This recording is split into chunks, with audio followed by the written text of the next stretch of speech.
শেরপুর ৩ আসনের নির্বাচনের ভোট গ্রহণ চলছে। সকাল ৭:৩০টায় শুরু হওয়া ভোট গ্রহণ চলবে বিকেল ৪:৩০টা পর্যন্ত। আসনটিতে মোট ভোট কেন্দ্র ১২৮টি, ভোট কক্ষ ৭৫১টি আর ভোটার ৪,০৯,৮০৬ জন।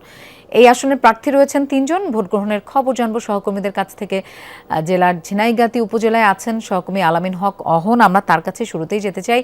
অহন, আপনি যে কেন্দ্রে আছেন সেখানকার ভোট গ্রহণের কি অবস্থা দেখছেন? একদম শুরুর সময়ে ভোটার উপস্থিতি এই মুহূর্তে কেমন? বেশ কম, মন্থর গতিতে। আপনি জেনে থাকবেন গণভোটের না ভোটের যে বিষয়টি ছিল, যে কারণে ১ ঘন্টা ভোটের সময়সীমা বাড়ানো হয়েছিল সেই ১২ই ফেব্রুয়ারি নির্বাচনে, কিন্তু যেহেতু সেটির ফয়সালা হয়ে গেছে, যে কারণে না ভোট নেই, কিন্তু ১ ঘন্টার যে সময়সীমা বাড়ানো হয়েছিল সেটি রয়েছে। যে কারণেই আমরা দেখছিলাম যে যেহেতু এই কেন্দ্রে অর্থাৎ শেরপুর ৩ আসনে সেখানে যেহেতু না ভোটের বিষয়টি নেই, যে কারণে এখানকার মানুষজন বেশ ধীরে সুস্থে আসছেন এবং অন্যান্য গেল ১২ই ফেব্রুয়ারি নির্বাচনে আমরা যেমনটা দেখেছিলাম যে ভোট গ্রহণে বেশ সময় লাগতো, আজ নিশ্চয়ই সেটি হচ্ছে না। এখন পর্যন্ত আমরা দেখছি নারীদের উপস্থিতি বেশি, এবং আপনি জেনে থাকবেন এই শেরপুর ৩ আসনে নারী ভোটারের সংখ্যায় বেশি, এবং বরাবরই বলা হচ্ছিল যারা এবার নারী ভোটারদেরকে টানতে পারবেন তাদেরই জয় হবে, এমনটি বলা হচ্ছিল।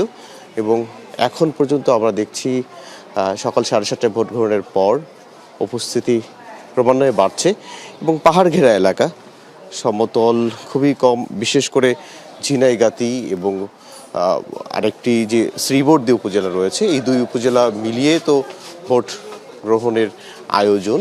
সেটিতে সীমান্ত এলাকা রয়েছে অন্তত ২০ কিলোমিটার। সীমান্ত এলাকায় বন্য হাতির উপদ্রব যেমন রয়েছে, এই এলাকা পিছিয়ে পড়া একটি এলাকা, জনগোষ্ঠী মাদক রয়েছে, একই সঙ্গে মাদকের পাশাপাশি রয়েছে অনলাইন জুয়া, একেবারে ক্ষয়ে যাওয়া একটি সমাজ বলা যায়। এবং যে কারণেই আমরা এখানকার ভোটারদের সঙ্গে কথা বলছিলাম, গত পরশু থেকেও আমরা গণমাধ্যম কর্মীর কথা বলার চেষ্টা করি, তারা একই কথাই বলছিলেন যে কথা দিয়ে কথা রাখা হয় না, মাদক নির্মূলের ব্যবস্থা কেউ। অহন, ধন্যবাদ আমাদের সাথে যোগ দেবার জন্য। দর্শক, আমরা এবার শ্রীবর্দী উপজেলার মদিনাতুল উলুম মাদ্রাসা কেন্দ্রে যেতে চাই। সেখানে আছেন আদিল মাহমুদ উজ্জ্বল। উজ্জ্বল, অহন বলছিলেন যে সকালবেলা ঝিনাইগাতীতে ভোটার সংখ্যা মোটামুটি কম। আপনি যে কেন্দ্রে আছেন সেখানকার কি অবস্থা দেখছেন এবং নির্বাচনের সার্বিক পরিবেশ একটু জানতে চাই।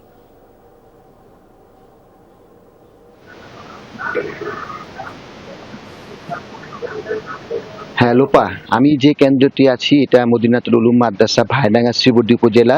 এখানে কিন্তু সকাল থেকে আমি যতটুকু দেখেছি মহিলা ভোটারের সংখ্যা কিন্তু একটু বেশি। এখানে আমি এখনো যেখানে দাঁড়িয়ে আছি এখানে কিন্তু একটি মহিলাদের লাইন দেখা যাচ্ছে। আপনি জানেন যে এখানকার যে কর্মজীবী মানুষের সংখ্যা বেশি, এখানকার ছেলেদের চেয়ে মেয়েরা কিন্তু এখানে ভোট দিতে আসছে বেশি। আমি এখন যেখানে কেন্দ্র দিয়েছি, আমি সকালের থেকে দেখেছি যে এখানে যত ভোটার সেখানে কিন্তু মহিলাদের উপস্থিতিটাই অনেকটাই বেশি। এবং আমরা যতটুকু লক্ষ্য করেছি যে এখানকার মানুষ কিন্তু আজকে তারা ভোট দিতে অনেকটাই সকাল সকালই বাড়ি থেকে বের হয়েছেন। যতটুকু আমাদেরকে বলেছেন যে এখানকার পুরুষরা হয় একটু দেরিতে, মহিলারা সকাল সকালে ভোট দেওয়ার জন্য চলে আসে। মহিলাদের ভোটারদের কিছুটা উপস্থিত দেখছি, তবে ১২ই নির্বাচনের মতো এতটা ভিড় এখানে নেই। এখন আমরা যতটুকু ঘুরে দেখেছি এখানে আইন শৃঙ্খলা রক্ষাকারী বাহিনী, বিজিপি বেশ তৎপর। কোনো দলের প্রার্থীর এজেন্টদেরকে আসলে তারা খুব কড়াকড়ির মধ্যেই রেখেছে। তারা কোনো অপ্রীতিকর ঘটনার সুযোগ দিতে তারা চায় না। তারা বলছে একটা সুষ্ঠু নির্বাচন করার জন্য যা যা প্রয়োজন তারা এখানে করবে। আপনি জানেন যে সীমান্তবর্তী এলাকা, পুরো এলাকাটাই কিন্তু ৩০ কিলোমিটার এই সীমান্ত। এখানে মানুষ, দরিদ্র মানুষের সংখ্যা বেশি, কর্মজীবী মানুষের সংখ্যা বেশি, যে কারণে কিন্তু আসলে এখানে এখানে মানুষ আসলে বেলা যত গড়াবে ততই কিন্তু এখানে উপস্থিতি বাড়বে, এমনটাই আমাদেরকে এই এলাকার লোকজন জানিয়েছেন। লোপা। আদিল, আপনাকে ধন্যবাদ আমাদের সাথে যোগ দেবার জন্য।